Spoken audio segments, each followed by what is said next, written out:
Hi, this is Aka, and welcome back to my channel. Well, interesting development at the one of the Harris's rallies. She's telling her supporters to cut down the chatter on the lock 'em up stuff. I know they did that with Hillary Clinton in 2016, but Trump never took her to any legal situation. So when he was president. She's trying to avoid that because unfortunately it may make things worse for Jack Smith. She's trying to throw a Hail Mary pass, hopefully that he can get the DC case going. Anyway, it says Harris shut down lock him up chants, shields Trump's federal January 6th case from even more delays. So any comment Kamala Harris makes that could be seen as referring to the federal case against Donald Trump could affect his election interference case. This is by Ryan J. Riley, NBC News. So yes, we're mainstream media. So Vice President Kamala Harris' efforts to shut down lock 'em up chants targeting Donald Trump at the Harris-Walz rallies this week may be in an effort to avoid engaging in the type of rhetoric seen at the Trump rally in 2016. But there's also practical reason for Harris to avoid showing any support for that type of language. Any comments or signs of approval she makes could further delay or complicate the pending federal criminal charges Trump is facing. That includes January 6th and the 2020 election interference case brought by special counsel Jack Smith. If Harris wins the election in November, if January 6th case to weakened by the Supreme Court, it will continue to move towards trial. As the sitting vice president and the administration appointed the attorney general with oversight in the case, any comments Harris make related to the trial could fodder for the former president's lawyer to argue in court that her comments interfere with Trump's due process. That includes any suggestion that locking up Trump would be a goal, as Trump repeatedly said about Hillary Clinton to the 2016 election, because he never did that.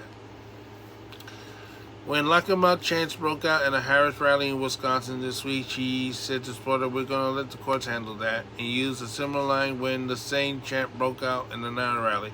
"Our job is to beat him in November," she says. Harris, a former prosecutor herself, has been cautious with her reference to the array of civil and criminal cases against Trump has faced in recent years. Harris is aware of the impact she could have on Trump's pending federal cases and surrounds herself with Justice Department veterans, including her brother-in-law, Tony West, a former top DOJ official, and former Attorney General Eric Holden, who vent her vice president candidates. But Harris does not face the same limitation in discussion in any state or local case against Trump or for those already been adjudicated. "I am elected United States Senator. I was elected Attorney General of the State of California, and I was in the courtroom prosecutor before then," Harris said in her first campaign rally last month, a line that she since echoed. "In those roles, I took all kinds of precautions on, situations, predators who abuse women, fraudsters who rip consumers, cheaters who broke the rules for their own gains. So hear me when I say I know Donald Trump's type." Is he a typewriter now?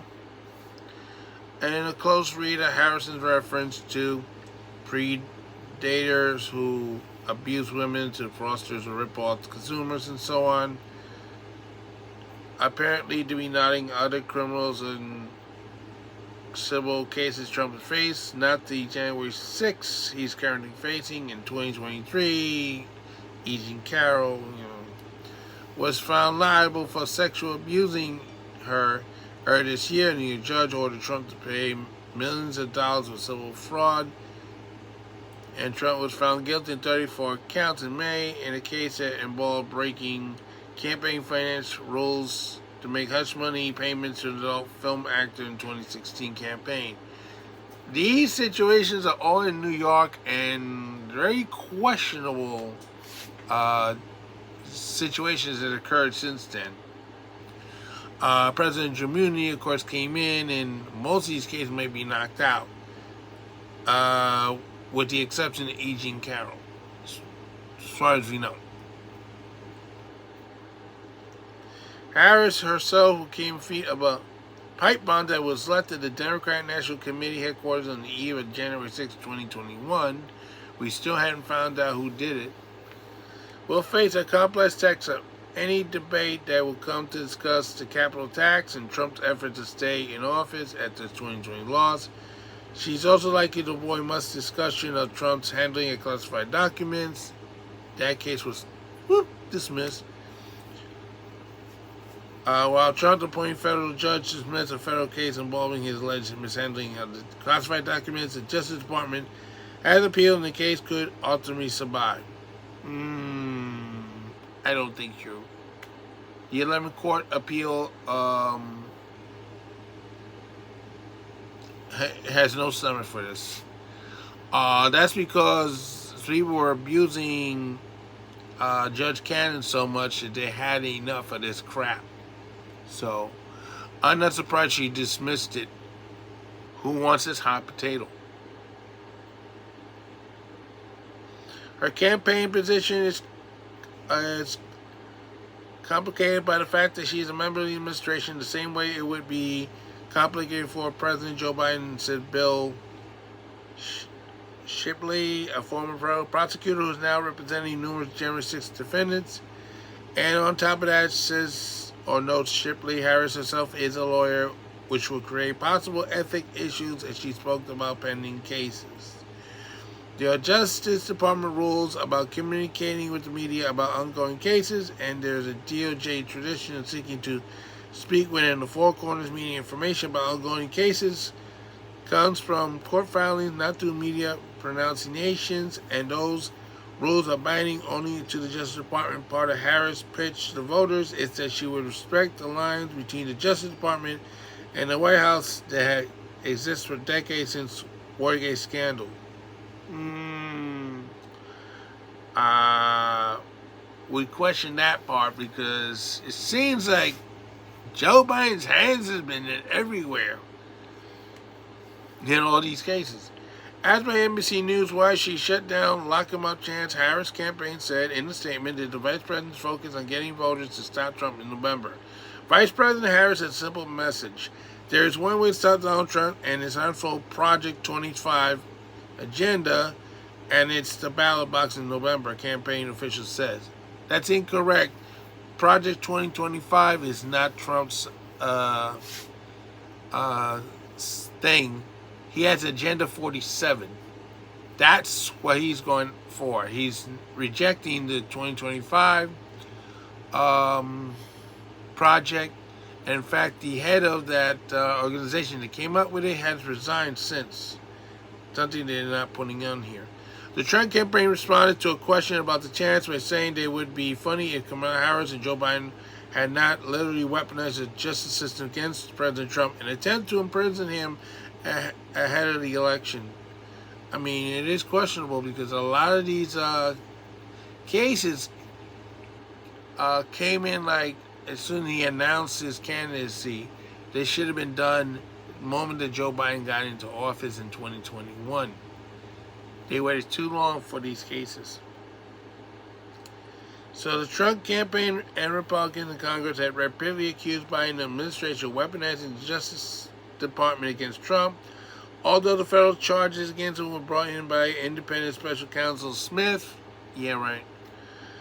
who has aggressively pursued cases both Democrats and Republicans with a huge amount of failure.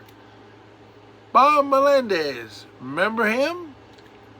New Jersey senator who he did indict, but he could not convict. Another prosecutor had to end up convicting him. And today is his last day in office. So let's say goodbye, Bob. Let's hope we get a nice new senator by tomorrow.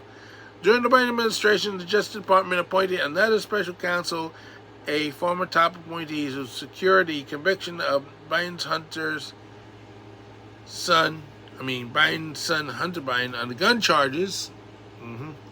A third prosecutor, special counsel, a Republican previously appointed by top federal prosecutor by Trump, also in the investigation of Biden's handling of classified documents, decided not to move forward with charges. But there's a controversy behind that. They released the transcripts, but they did not release the videos. And this is an argument between the Justice Department and Congress since then.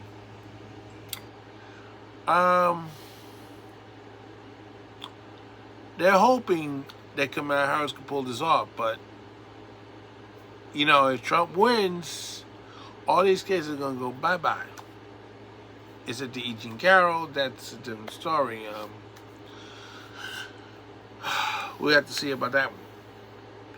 So this is Al Can saying so long for now. Don't forget to stop.